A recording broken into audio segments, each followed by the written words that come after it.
ಹಾಗಲಕಾಯಿ ಮಾರ್ಕೆಟಿಂದ ತಂದು ಇಟ್ಕೊಂಡಾಗ ಒಮ್ಮೊಮ್ಮೆ ಈ ಥರ ಸ್ವಲ್ಪ ಹಣ್ಣಾಗ್ಬಿಡುತ್ತೆ. ಆಮೇಲೆ ಅದ್ರ ಮೇಲೆ ಬೂಸ್ಟ್ ಬಂದ್ಬಿಡುತ್ತೆ. ಈ ಥರ ಆದಾಗ ನಾವು ಬೇಗ ಇದನ್ನ ಬಳಸಬೇಕು. ಬನ್ನಿ ನೋಡೋಣ ಹೇಗೆ ಮಾಡೋದು. ಈ 3 ಹಾಗಲಕಾಯಿನ ನಾನೀಗ ಚೆನ್ನಾಗಿ ತುರಿದು ಆ ರಸನ ಪೂರ್ತಿಯಾಗಿ ಹಿಂಡಿ ಈ ಥರ ಸಣ್ಣ ಬೌಲಲ್ಲಿ ಇಟ್ಕೊಂಡಿದ್ದೇನೆ. ಈಗ ಒಂದು ಬಾಣಲೆಯಲ್ಲಿ ನಾನು ಎಣ್ಣೆ ಇಟ್ಕೊಂಡಿದ್ದೇನೆ. ಇದು ಕೊಬ್ಬರಿ ಎಣ್ಣೆ. ಅದಕ್ಕೆ ಇದನ್ನ ಹಾಕ್ತಾ ಇದ್ದೇನೆ. ದಯವಿಟ್ಟು ಚೆನ್ನಾಗಿ ಇದನ್ನ ಹಿಂಡಿ ಪೂರ್ತಿ ರಸ ತೆಗೆದು ಬಿಡಬೇಕು. ಕೈ ಅಂಶ ಆದಷ್ಟು ಹೋದರೆ ಒಳ್ಳೆಯದು. ಈ ಥರ ನಾವು ಇದನ್ನ ಚೆನ್ನಾಗಿ ಆಯಿಲಲ್ಲಿ ಫ್ರೈ ಮಾಡ್ಕೋಬೇಕು. ಪೂರ್ತಿ ಎಷ್ಟೇ ನಿಮ್ಮ ಹತ್ರ ಹಾಗಲಕಾಯಿ ಇರಲಿ ಈ ಥರ ಮಾಡಿಟ್ಕೊಳ್ಳಿ. ಏನು ಬೇಕಾದ್ರೂ ರೆಸಿಪಿ ಮಾಡ್ಬೋದು ಇದರಲ್ಲಿ. ಮತ್ತು ತುಂಬ ದಿನ ಫ್ರಿಡ್ಜಲ್ಲಿ ಇಟ್ಕೋಬೋದು, ಏನೂ ಆಗಲ್ಲ. ಈ ಥರ ಮಾಡ್ತಾಯಿದ್ದೀನಿ. ಇದಕ್ಕೆ ಒಂದು ಸ್ವಲ್ಪ ಉಪ್ಪು ಹಾಕ್ಕೋಬೇಕು. ಉಪ್ಪು ಎಣ್ಣೆ ಇದಿಷ್ಟೇ. ಮತ್ತು ಫ್ರೈ ಮಾಡ್ತಾ ಇರಬೇಕು. ನೋಡಿ, ಆಲ್ಮೋಸ್ಟ್ ಬ್ರೌನ್ ಅಥವಾ ಬ್ಲ್ಯಾಕ್ ಕಲರ್ ಬರೋ ತನಕನೂ ಹುರಿತಾ ಇದ್ದೆ. ಈಗ ಈ ಥರ ಆಗಿದೆ. ಸುಗ್ಗಿ ಕಡಿಮೆ ಆಗುತ್ತೆ. ಅದು ತುಂಬ ರುಚಿ ಕೊಡುತ್ತೆ. ಆಮೇಲೆ ಹಾಗಲಕಾಯಿ ಹಸಿಗೆ ಒಂದು ಮಿಕ್ಸಿ ಜಾರಲ್ಲಿ ಸ್ವಲ್ಪ ಕಾಯಿ ತುರಿ ಹಾಕ್ಕೊತಾ ಇದ್ದೀನಿ. ಸ್ವಲ್ಪ ಇದಕ್ಕೆ ನೀರು ಹಾಕಿ ರುಬ್ಕೊಳ್ಳಿ ಅಷ್ಟೇ. ಸ್ವಲ್ಪ ನೀಟಾಗಿ ರುಬ್ಕೊಂಡ್ರೆ ಸ್ವಲ್ಪನೇ ನೀರು ಸಾಕು. ರುಬ್ಕೊಂಡು ಒಂದು ಬೌಲಲ್ಲಿ ಟ್ರಾನ್ಸ್ಫರ್ ಮಾಡಿಬಿಡಿ.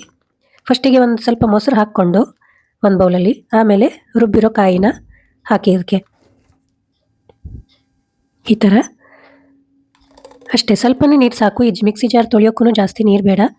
ಹಸಿ ಸ್ವಲ್ಪ ತಿಕ್ಕಾಗೇ ಇರಬೇಕು.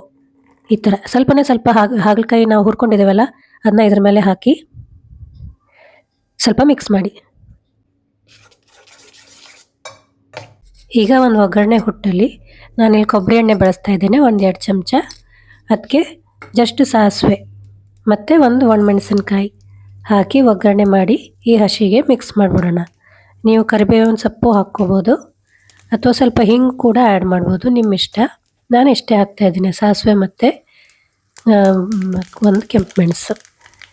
ಇದು ಆದಮೇಲೆ ಇದಕ್ಕೆ ಮಿಕ್ಸ್ ಮಾಡಿಬಿಡಿ. ರುಚಿಗೆ ತಕ್ಕಷ್ಟು ಉಪ್ಪು ಹಾಕ್ಕೊಂಡು ಮತ್ತೊಮ್ಮೆ ಮಿಕ್ಸ್ ಮಾಡ್ಕೊಳ್ಳಿ. ಆಯಿತು. ಎಷ್ಟು ಸೂಪರಾಗಿದೆ ಇದು. ಬಿಸಿ ಬಿಸಿ ಅನ್ನಕ್ಕಂತೂ ತುಂಬಾ ಚೆನ್ನಾಗಾಗುತ್ತೆ. ಮತ್ತು ಸೂಪರ್ ಈಸಿ ಕೂಡ. ಯಾರು ಬೇಕಾದ್ರೂ ಮಾಡ್ಬೋದು ಇದನ್ನ, ಚಿಕ್ಕ ಮಕ್ಕಳು ಮಾಡ್ಬೋದು. ಈಗ ಅದೇ ಹುರಿದಿರೋ ಹಾಗಲಕಾಯಿಂದ ಸಾಸಿವೆ ಮಾಡೋಣ. ಇದಕ್ಕೆ ಮಿಕ್ಸಿ ಜಾರಲ್ಲಿ ತುರಿದಿರೋ ಕಾಯಿ ಸ್ವಲ್ಪ, ಆಮೇಲೆ ನಿಮ್ಗೆ ಗೊತ್ತಿದ್ದ ಹಾಗೆ ಇದಕ್ಕೆ ಸ್ವಲ್ಪ ಸಾಸಿವೆ ಹಾಕಬೇಕು.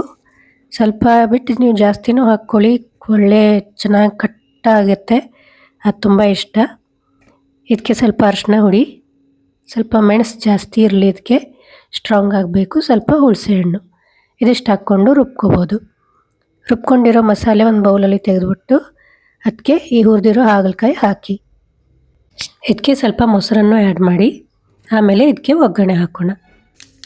ಒಗ್ಗರಣೆಗೆ ಜಸ್ಟ್ ನಾನು ಕೊಬ್ಬರಿ ಎಣ್ಣೆಯಲ್ಲಿ ಸ್ವಲ್ಪ ಹಿಂಗು ಮತ್ತು ಸಾಸಿವೆ ಅಷ್ಟೇ ಇದಕ್ಕೆ ಬೇಕಾಗಿರೋದು. ನೀವು ಬೇಕಾದರೆ ಬೇರೆ ಏನಾರು ಕರಿಬೇವಿನ ಸೊಪ್ಪು ಅಥವಾ ಹಸಿಮೆಣಸಿನ್ಕಾಯಿ, ಒಣಮೆಣಸಿನ್ಕಾಯಿನೂ ಹಾಕಿ.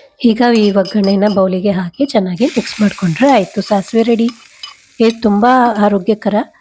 ಸ್ವಲ್ಪ ಬಾಯಿ ರುಚಿ ಇಲ್ಲದೆ ಹೋದಾಗ, ಜ್ವರ ಬಂದಾಗ, ಥಂಡಿ ಆದಾಗ ಎಲ್ಲ ಇದನ್ನ ತಿಂದ್ಕೊಂಡ್ರೆ ಅನ್ನದ ಜೊತೆ ತುಂಬಾ ಚೆನ್ನಾಗಿರುತ್ತೆ. 3ನೇ ರೆಸಿಪಿ ಶೋ ಮಾಡೋಕ್ಕಿಂತ ಮುಂಚೆ ಬನ್ನಿ ನೋಡೋಣ ಸ್ವಲ್ಪ ಇದರ ಬೆನಿಫಿಟ್ಸ್ ಬಗ್ಗೆ. ನೋಡಿ, ಇದು ಬ್ಲಡ್ ಶುಗರಿಗೆ ತುಂಬ ಒಳ್ಳೆಯದು, ಇಮ್ಯುನಿಟಿಗೆ, ಡೈಜೆಷನಿಗೆ, ವೇಟ್ ಮ್ಯಾನೇಜ್ಮೆಂಟಿಗಂತೂ ತುಂಬಾ ಒಳ್ಳೆಯದು. ನಾನಿದು ಸ್ವತಃ ಟ್ರೈ ಮಾಡಿದ್ದೇನೆ. Liver health, heart health, skin ಮತ್ತು ಡೆಫಿನೆಟ್ಲಿ ಆ್ಯಂಟಿ ಕ್ಯಾನ್ಸರಸ್ ಇದು ಅಂತ ಹೇಳ್ತಾ ಈಗ 3rd ರೆಸಿಪಿ ನೋಡೋಣ. ಹಾಗಲಕಾಯಿ ಪಲ್ಯಕ್ಕೆ ಒಂದು ಚಿಕ್ಕ ಮಸಾಲೆ ರುಬ್ಕೊಳ್ಳೋಣ. ಸ್ವಲ್ಪ ಕಾಯಿ ತುರಿ, ಅದಕ್ಕೆ ಒಂದು ಒಣಮೆಣಸಿನ್ಕಾಯಿ ಮತ್ತು ಒಂದು ಸ್ವಲ್ಪ ಹುಣಸೆ ಹಣ್ಣು ಇದಿಷ್ಟು ರುಬ್ಕೊಂಡ್ರೆ ಆಯಿತು. ಮಸಾಲೆ ಅಂದರೆ ಇದೆ ಇಷ್ಟೇ. ಆದರೆ ಇಷ್ಟೇ ಮಸಾಲೆ ತುಂಬ ರುಚಿಯಾಗಿ ಬರುತ್ತೆ. ರುಬ್ಕೊಂಡ ನಂತರ ಒಂದು ಬಾಣಲೆಯಲ್ಲಿ 1-2 ಚಮಚ ಕೊಬ್ಬರಿ ಎಣ್ಣೆ ಹಾಕ್ತಾಯಿದ್ದೀನಿ. ನೀವು ಯಾವ ಎಣ್ಣೆ ಬೇಕಾದರೂ ಬಳಸ್ಬೋದು. ನನ್ನ ಪ್ರಕಾರ ಹಾಗಲಕಾಯಿಗೆ ಕೊಬ್ಬರಿ ಎಣ್ಣೆ ತುಂಬ ಟೇಸ್ಟಿಯಾಗುತ್ತೆ. ಈ ಎಣ್ಣೆಗೆ ಸ್ವಲ್ಪ ಸಾಸಿವೆ ಕಾಳು, ಸಾಸಿವೆ ಸಿಡಿದ ನಂತರ ಸ್ವಲ್ಪ ಹೆಚ್ಚಿರೋ ಈರುಳ್ಳಿ ಹಾಕಿ ಇದನ್ನ ಸ್ವಲ್ಪ ಬಾಡಿಸ್ಕೋಬೇಕು. ಆಮೇಲೆ ಇದನ್ನ ಬಾಡಿಸಾದ್ಮೇಲೆ ಸ್ವಲ್ಪ ಹೆಚ್ಚಿರುವ ಬಟಾಟೆನೂ ಚಿಕ್ಕದಾಗಿ ಹೆಚ್ಚಿಕೊಳ್ಳಿ. ಇದ್ರ ಜೊತೆನೆ ಬಾಡಿಸ್ಕೊಳ್ಳಿ ಅದನ್ನು ಕೂಡ. ಬಟಾಟೆ ಮತ್ತು ಹಾಗಲಕಾಯಿ ಸೂಪರ್ ಕಾಂಬಿನೇಷನ್. ಹಾಗಲಕಾಯಿ ಸ್ವಲ್ಪ ಕಹಿ ಇದ್ದರೂ ಕೂಡ ಬಟಾಟೆ ಅದನ್ನ ಹೀರ್ಕೊಳ್ಳುತ್ತೆ. ಸೊ ಇದನ್ನ ಮಕ್ಕಳಿಗೂ ಕೂಡ ತುಂಬ ಇಷ್ಟಪಟ್ಟು ತಿಂತಾರೆ. ನಮ್ಮ ಮನೇಲಂತೂ ಇದು ಎಲ್ಲರಿಗೂ ಫೇವ್ರೆಟ್. ನೋಡಿ ಈಗ ಮಾಡಿರೋ ಮಸಾಲೆನೂ ಇದಕ್ಕೆ ಹಾಕ್ತಾ ಇದ್ದೀನಿ. ಈ ಥರ ಈ ಮಸಾಲೆ ಹಾಕಿ ಮಿಕ್ಸಿ ಜಾರನ್ನು ಸ್ವಲ್ಪ ತೊಳ್ಕೊಂಡು ಆ ನೀರನ್ನು ಇದಕ್ಕೆ ಸೇರಿಸ್ಬಿಡಿ. ಸೇರಿಸಿದ ನಂತರ ಸ್ವಲ್ಪ ಇದನ್ನ ಮುಚ್ಚಳ ಮುಚ್ಚಿ ಬೇಯಿಸ್ಕೊಳ್ಳೋಕ್ಕೆ ಬಿಟ್ಬಿಡೋಣ.